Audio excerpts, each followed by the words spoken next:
So this is just a little intro. I just wanted to tell you who I am and a little bit about my journey. So I've been on my soul journey for quite a while. Shout out to anyone who remembers Otherkin Alliance. I identified when I was younger with Angelkin, but I've always been really connected to like the fairy realm, and before I really understood my higher self and the nature of my higher self, I just identified as Angelkin because that was the closest to what I knew. But now I've found out that I'm starseed and that my higher being is a lot more complicated than I thought.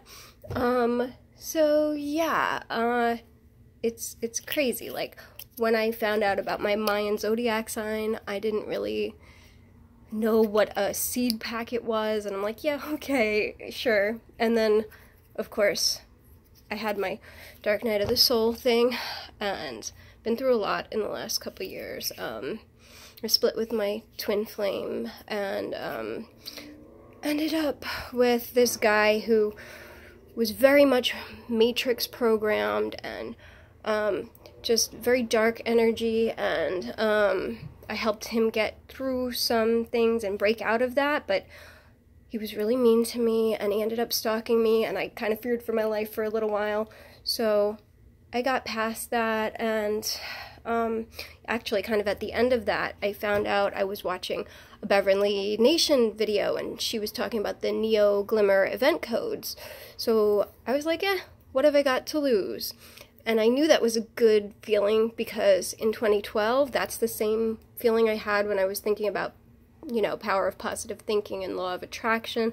And I got into like doing the Merkaba every day. So I was like, what have I got to lose? So I wrote the event codes, and like that, the next morning or that night, I quit smoking hookah. I just threw out the hookah, and I had so many downloads like right off the bat, like to do with language and sacred geometry and all this really interesting stuff.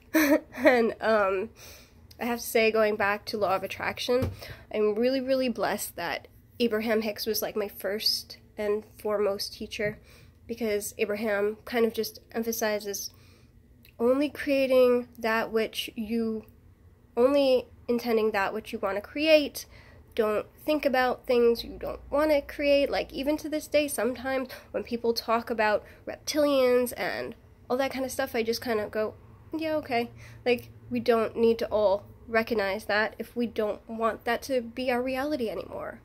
So I'm really grateful that Abraham was my first and main teacher for the last 5 years, because I think it helped me really channel this information as opposed to different information that other people got, because what I channeled, it doesn't have so much negative. It's from seeing a perspective where everything is just positive and smooth and easy, and it's just all just like kind of like, imagine if it was straight from some kind of higher dimension. There's even like concepts which I still struggle with, like separation and division and things like that, in contrast. This is all positive, but it makes so much sense. And I ended up like translating ancient Sumerian, and I'm not any of the, I'm not a mathematician, I'm not a linguist, I'm not a I don't know, but it all ties together and it all makes so much sense. And it's very cool stuff. Like I'm not to the point where when I first downloaded all this, I was like, it was so much. And I've written it all down, and I actually put it in like a slideshow format. So most of this, actually, you're not going to see my face probably. I'm really trying to not acknowledge my ego, because I'm a makeup artist and it gets in the way and I hate that. So yeah.